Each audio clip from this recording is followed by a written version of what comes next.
natin yung lubid natin. Puro laylay na yung lubid natin.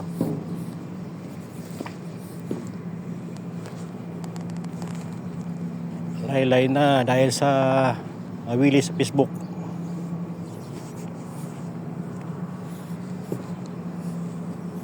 Ayan na. Laylay na.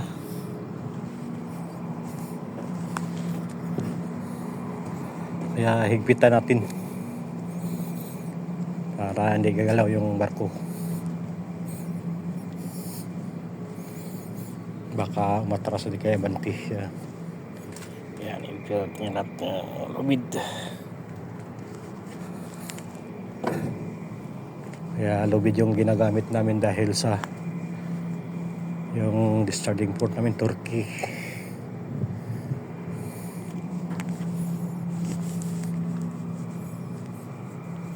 Kaya nila ng wire doon. Gusto nila lubid.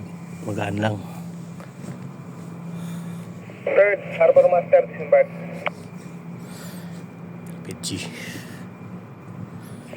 Okay, copy.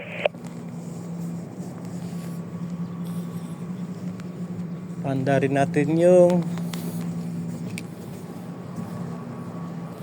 motor natin. Nakapadlock ito dahil may umakyat na mga stowaway ba.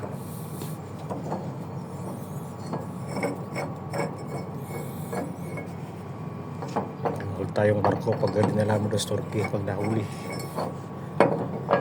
Nahuling may dala kang stowaway galing dito. Kaya pinapadlock natin yung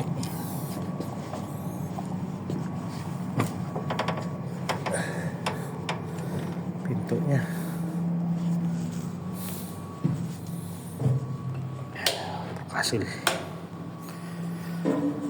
Forecastle. Ito yung motor ng mga winds.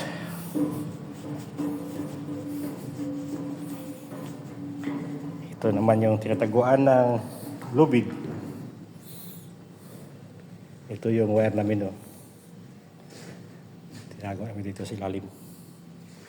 Yan talaga ang ginagamit sa France.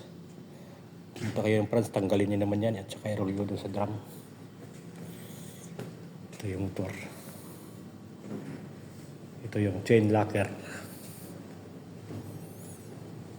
Kadina ng chain locker ng barko, yung sa angkla niya. Naman yung motor ng winds. Bira ng lubid at saka wire. Start natin yung ito, starboard side.